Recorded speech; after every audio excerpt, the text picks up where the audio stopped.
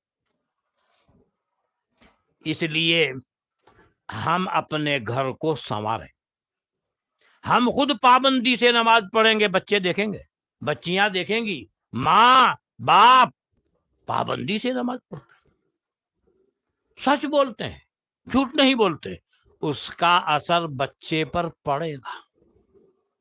اور جب باپ خود نماز نہیں پڑھتا اور بچے کو مار رہا ہے نماز کیوں نہیں پڑھی، وہ بچہ کہنے لگا تم نے پڑھ لی کیا، اثر ہوگا کچھ؟ اثر جب ہوگا جب ہم خود پڑھیں، اور یہ سب سے بہترین تربیت ہے، کر کے دکھاؤ۔ عام طور سے اثر پڑتا بچہ جب دیکھتا ابا نماز، تو چھوٹا سا بچہ پیچھے پیچھے آتا۔ میرا ایک پوتا چھوٹا تھا، میں نماز پڑھنے آتا، اس کی ماں تمہارے ابا تمہارے دادا مسجد میں گئے، اور وہ پیچھے پیچھے اس کے ہاتھ منہ دھلوا کے وہ پیچھے پیچھے آگے بیٹھ جاتا۔ ماں بھیج رہی ہے، او تمہارے ابا مسجد میں چلے گئے، جا تو بھی جا، وہ بیٹھ جاتا ہے اور آگے پہلی سب میں بیٹھتا ہے۔ پھر میں اشارہ کرتا ہوں اس کو، وہ سمجھ جاتا ہے ابا پیچھے بیٹھنے کو، پیچھے بیٹھ جاتا ہے۔ تو ماحول کا اثر پڑتا ہے، اس لیے ہمیں چاہیے ہم خود بھی سنبھلیں، نہ بچوں کے سامنے جھوٹ بولیں، نہ کسی کی برائی کریں، نہ کسی کی غیبت کریں، نہ کسی کی چغلی کریں، یعنی زبان بھی، آنکھ بھی، کان بھی، ہاتھ بھی، پاؤں بھی، بدن کا ہر حصہ اللہ کی نافرمانی سے بچا کر، انشاءاللہ دنیا کے اندر بھی کامیابی ملے گی، آخرت میں بھی کامیابی ملے گی۔ اور جب ہم خود عمل نہیں کریں گے تو بچوں کے اوپر اس کا اثر کیا پڑے گا؟ اس لیے میں اپنی سب بہنوں سے یہ گزارش کروں گا، پابندی سے نماز کا اہتمام کریں۔ بچے آپ کو دیکھ کر خود شوق سے آپ کے برابر میں آ کے کھڑے ہوں، اور ہوتے ہوتے ان کی وہ عادت بنے۔ ایسے ہی جب آپ قرآن کی تلاوت کریں گے بچے کو بھی پڑھنے کا شوق پیدا ہوگا۔ جب گھر میں پڑھنے کا ماحول ہوگا تو بچے آپس میں یوں وہ سوچے گا میں اس سے آگے بڑھ جاؤں، میں اس سے آگے بڑھ جاؤں، میں اس سے آگے بڑھ جاؤں۔ یہ کب ہوگا؟ جب یہ دینی ماحول پیدا ہو جائے۔ اور اگر دینی ماحول کے بجائے اتنا میرے پاس زیادہ پیسے ہوں تو ہر بچہ اسی طرف دوڑے گا، میرے پاس اس سے زیادہ پیسے ہوں، میرے پاس اس سے زیادہ، پھر آپس میں جھگڑے ہوں۔ اور جب دین کے لیے جدوجہد ہوگی اس میں جھگڑا نہیں ہوگا، کیوں؟ وہ تو مسئلہ دین کے لیے ہے، وہ چاہ رہا ہے میں آگے بڑھ جاؤں، وہ چاہ رہا ہے میں اس سے جلدی حافظ ہو جاؤں، وہ کوشش کر رہا ہے میں اس سے پہلے حافظ بن جاؤں۔ اس طرح کا ماحول پیدا ہو جائے گھر میں تو بچوں کو سنوارنا، سمجھانا بہت آسان ہو جاتا ہے۔ بہرحال صحابہ کرام کی بیویاں وہ کوئی معمولی عورتیں نہیں، بہت ان کی زندگیاں دیکھیے کیسے کیسے انہوں نے وہ کیا۔ آج ہم نے اسلام کی شبیہ کو بگاڑ کر کے پیش کر دیا لوگوں کے ساتھ۔ بعض لوگ اعتراض کرتے تھے مسلمان، حالانکہ وہ حکم شریعت میں نہیں، آج کل کے لوگ کر رہے ہیں تو وہ ان لوگوں کی غلطی ہے۔ اسلام کے اندر تو ایسی بات ہے نہیں، اسلام کے اندر تو بڑی گنجائش ہے، بہت سارے امور ہیں، کن کن امور کے آپ میں سے یہاں تو سب پڑھے لکھے ہیں، عورتیں بھی ماشاءاللہ سب پڑھی لکھی ہیں، سب خواتین پڑھی لکھی ہیں، مطالعہ بھی کرتی ہوں گی، اور صاحب ان کے حالات دیکھیں۔ ام المؤمنین حضرت عائشہ صدیقہ رضی اللہ عنہا حضور صلی اللہ علیہ وسلم کی زوجہ محترمہ، کتنے دن رہی حضور کی خدمت میں، حضور کی صحبت میں نکاح کے بعد؟ تقریباً 9 سال کے آس پاس۔ کتنا علم سیکھا؟ ساری عورتوں میں کوئی عورت اتنی علم والی ہے نہیں جو علم حضرت عائشہ کے پاس ہے۔ کہاں سے سیکھا؟ حضور اقدس صلی اللہ علیہ وسلم سے، اپنے شوہر سے۔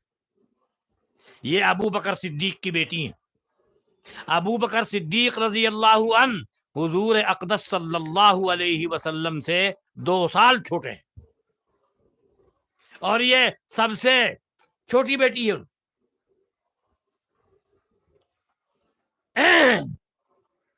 وہ اس زمانے میں عرب کا دستور یہی تھا، وہ عمر نہیں دیکھتے تھے، اس لیے آپ دیکھیں گے جب آپ نے نکاح کیا حضرت خدیجہ رضی اللہ عنہا سے، جب آپ کی عمر 25 سال تھی، اور حضرت خدیجہ بیوہ ہوئی تھی 2 جگہ سے، پہلے شوہر سے ہوا، اس کے بھی کچھ بچے تھے، دوسرے اس کا بھی انتقال ہوا، اس کا بھی ہوا، اور حضرت خدیجہ بڑی مالدار عورت تھی، اور بڑے یعنی آپ کے قبیلے کی تھی، قریش کی تھی، لیکن بہت طاقتور خاندان اور قبیلہ تھا ان کا، اور بہت مالدار تھی وہ، ان کا کاروبار پھیلا ہوا تھا۔ آزمانے کے لیے حضرت کو بھی مال دے کر بھیجا تھا، نکاح کے پیغام سے پہلے اپنا غلام بھیجا تھا۔ پھر جب حضرت واپس آئے بہت نفع ہوا اس میں، غلام سے ساری باتیں پوچھی، غلام نے ان کی باتیں بتائی کہ یہ انسان نہیں فرشتہ ہے، ساری جو صفت تھی وہ ساری پیش کی۔ تو انہوں نے پیغام نکاح بھیجا ان کے چچا ابو طالب کے پاس۔ ابو طالب نے کہا بیٹے اگر تم راضی ہو تو مجھے کوئی اعتراض نہیں۔ بہرحال راضی ہوئے، نکاح پڑھایا ابو طالب نے۔ اس وقت تک آپ نبی نہیں بنے تھے، نبوت ملی ہے 40 سال کی عمر میں، اور اس وقت میں آپ کو حضرت خدیجہ کی ضرورت تھی، اس کا انتظام اللہ نے کر دیا۔ نکاح ابو طالب نے پڑھایا اور بہترین خطبہ دیا ہے اس نے، ایسا لاجواب خطبہ انہوں نے پڑھا ہے، بہت لاجواب، جس میں اللہ تعالیٰ کی تعریف کے بعد آخر میں انہوں نے کہا ہے کہ مکہ میں خاندان قریش کا کوئی بھی نوجوان کسی بھی فضیلت کی صفت میں میرے بھتیجے کے برابر نہیں، ہر اونچی صفت میں میرا بھتیجا اوپر، اس کے سامنے دوسرا زیرو ملے۔ ہاں یہ کہہ سکتے ہو تم میرے بھتیجے کو کہ اس کے پاس مال کم ہے، تو مال تو چلتی پھرتی چھاؤں ہے، یہ تو چلتا پھرتا سایہ ہے، ابھی یہاں ابھی وہاں ابھی وہاں، اس کا کوئی اعتبار نہیں۔ بہرحال وہ نکاح ہوا، اللہ نے بڑی برکت عطا فرمائی، بچے پیدا ہوئے، لڑکے بھی ہوئے، وہ زندہ نہیں رہے، لڑکیاں ہوئی، حضرت زینب ہے، حضرت ام کلثوم ہے، حضرت رقیہ ہے، سب سے چھوٹی حضرت فاطمہ رضی اللہ عنہ۔ یہ تینوں حضور صلی اللہ علیہ وسلم کے زمانے میں ہی انتقال فرما گئی تھی، اور نسل کسی بیٹی سے نہیں چلی علاوہ حضرت فاطمہ کے۔ حضرت فاطمہ سے نسل چلی ہے۔ ایک بیٹے آپ کے ماریہ قبطیہ سے ہوئے تھے، حضرت ابراہیم، وہ 18 مہینے کی عمر میں انتقال فرما گئے تھے، اور آپ نے آنسو بھی بہت بہائے تھے اس کے اوپر، اور فرمایا تھا جو کچھ دیتا ہے اللہ دیتا ہے، لینے والا بھی اللہ ہے، لیکن ہم اے ابراہیم تیرے فراق کی وجہ سے غمگین ہے، یہ فرمایا تھا آپ نے، اور آنسو ٹپک رہے تھے۔ تو آنسو ٹپکنا کوئی عیب کی بات نہیں ہوتی، ہاں چلا چلا کے رونا وہ غلط ہوتا ہے، جو منع کیا گیا ہے رونے سے، وہ زبان سے رونا چلا چلا کر، اور رہا آنسو آنکھ، اس کے اوپر کسی کا کوئی بس نہیں ہے۔ حضرت جناب نبی اکرم صلی اللہ علیہ وسلم بھی رونے کی جگہ پر آنسو آپ کی آنکھوں سے ٹپکتے تھے، تو یہ تو رحمت ہوتی ہے۔ ہر بندے مومن کے دل میں اللہ تعالیٰ یہ رحمت کا مادہ رکھا کرتا ہے، آنسو آنے کے وقت میں وہ اپنی آنکھ پر قابو نہیں کر سکتا، زبان کے اوپر تو کر سکتا ہے، اس لیے زبان کے اوپر لگام لگانے کا حکم ہے، مگر آنکھ پر لگام لگانے کا حکم نہیں ہے۔ کیوں؟ آنکھ کو بند تو کر سکتا ہے وہ، مگر آنے والے آنسو کو روکنا وہ آدمی کے بس کی بات نہیں۔ سمجھ میں آئی ہوگی بات بھائی؟ بہرحال صحابہ کی بیویوں میں ایک سے ایک باکمال عورت ہے، پھر اس کے بعد تابعین میں بڑی بڑی علماء، بڑی بڑی محدث، خود حضرت عائشہ رضی اللہ عنہا، اگر صحابہ کرام کسی مسئلے میں اختلاف کرتے، مسئلہ حل نہ ہو پاتا، حضرت عائشہ کے پاس بھیجتے تھے کسی کو، ان سے پوچھ کے آؤ مسئلہ، حضرت عائشہ بتاتی، بس وہی فیصلہ ہو جاتا جو حضرت عائشہ بتا دیتی تھی، اتنا علم تھا ان کے پاس۔ تو بھائی ہماری بزرگ عورتوں میں، ہماری امہات المومنین میں بڑی بڑی عالمہ، بڑی متقی تو وہ سب ہیں ہی، سب اللہ والی۔ اور پہلے تو عام طور سے مسلمان اللہ والے ہی ہوتے تھے، یہ تو پتہ نہیں کیا حالات پلٹ گئے کہ حالات بڑی تیزی سے لوگ آخرت کے فکر کے بجائے پتہ نہیں کن کن خرافات کے چکروں میں پڑ گئے۔ اللہ یہ نہیں کہتا کہ تم کار میں نہ بیٹھو، ہوائی جہاز میں نہ بیٹھو، پائلٹ نہ بنو، ڈاکٹر نہ بنو، انجینئر نہ بنو، کچھ بھی بن جاؤ، لیکن اللہ کو راضی رکھنا۔ اگر بندی نے نیت صحیح کر لی، اس کا ڈاکٹر بننا بھی عبادت بن جائے گا۔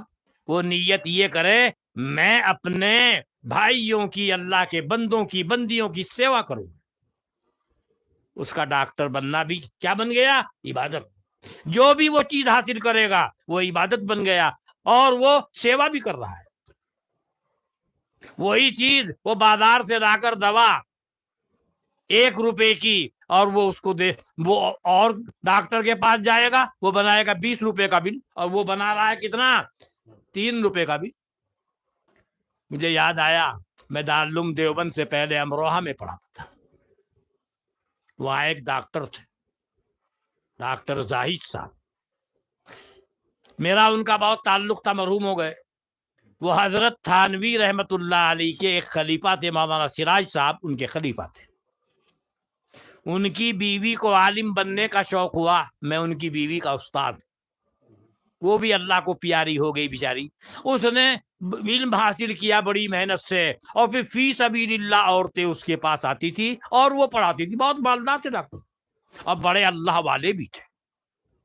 وہ اس زمانے میں کوئی طالب علم ان کے پاس جا رہا ہے، کوئی پیسہ نہیں دیتے، کوئی غریب آدمی جا رہا ہے، کوئی پیسہ نہیں، فری میں لکھ دی، وہاں سے کمپاؤنڈر سے جا کے دوا لے، یا کوئی عالم آ گیا، پیسے نہیں لیتے تھے۔ ویسے نارمل لوگ آئے ان سے لیتے تھے، بالکل یعنی بقدر ضرورت۔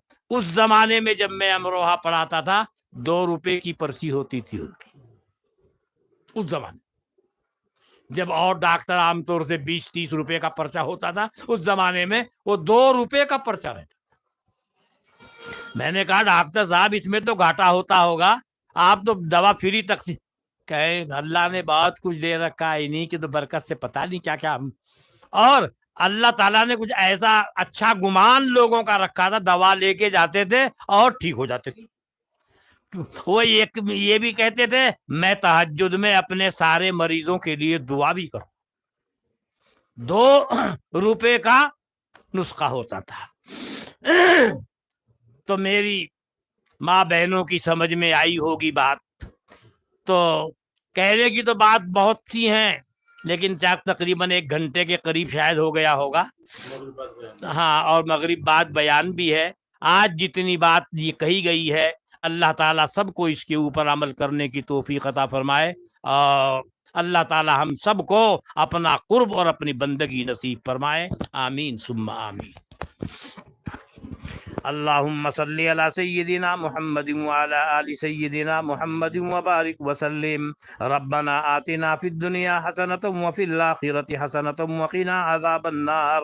ربنا ظلمنا انفسنا وان لم تغفر لنا وترحمنا لنکونن من الخاسرین۔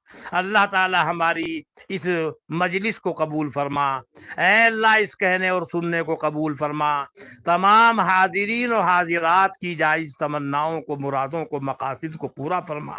اللہ جن کے گھر میں کوئی بیمار ہو، مریض ہو، اس کو شفا عطا فرما، ہمارے مرحومین کی مغفرت فرما، ان کے درجات بلند فرما۔ اللہ سب کے گھروں میں خیر کا، برکت کا معاملہ فرما، عافیت کا معاملہ فرما۔ اے اللہ ہم سب کے گھروں میں دین کا ماحول پیدا فرما دے، بددینی کا ماحول ختم فرما دے۔ اے اللہ ہم سب کو اپنی اصلاح کی فکر عطا فرما دے۔ اے اللہ آگے رمضان کا مہینہ آ رہا ہے، اے اللہ احترام کے ساتھ اس روزے رکھنے کی توفیق عطا فرما، نماز کی پابندی کی توفیق عطا فرما، تہجد کی توفیق نصیب فرما۔ اے اللہ اسی مہینے میں شب قدر بھی آ رہی ہے، ہمیں اس کی قدردانی کی توفیق عطا فرما، اور شب قدر کے اندر عبادت کرنے کی توفیق عطا فرما۔ اے اللہ ہم سب کے گھروں میں دین کا ماحول پیدا فرما دے، للہیت پیدا فرما دے، ہم سب کے اندر اخلاص پیدا فرما دے۔ اے اللہ ہمارے گناہوں کو معاف فرما دے، ہماری خطاؤں کو حسنات سے مبدل فرما دے۔ اے اللہ ہمیں اپنے نیک بندوں میں اور نیک بندیوں میں شامل فرما لے، اپنے مقبولین میں شامل فرما لے، ہماری گناہوں کو معاف فرما دے، ہماری خطاؤں کو حسنات سے مبدل فرما دے، ہم کو اپنی بندگی کی حلاوت نصیب فرما دے، ایمان کی حلاوت نصیب فرما دے، ایمان کی سچی ترجمانی کی توفیق نصیب فرما دے۔ اے اللہ اب ہماری جائز تمناؤں کو، مرادوں کو، مقاصد کو پورا فرما۔ اللہ اپنے فضل اور کرم سے، اپنی رحمت سے ہماری دعاؤں کو قبول فرما۔ سبحان ربک رب العزت عما یصفون وسلام علی المرسلین والحمد للہ رب العالمین۔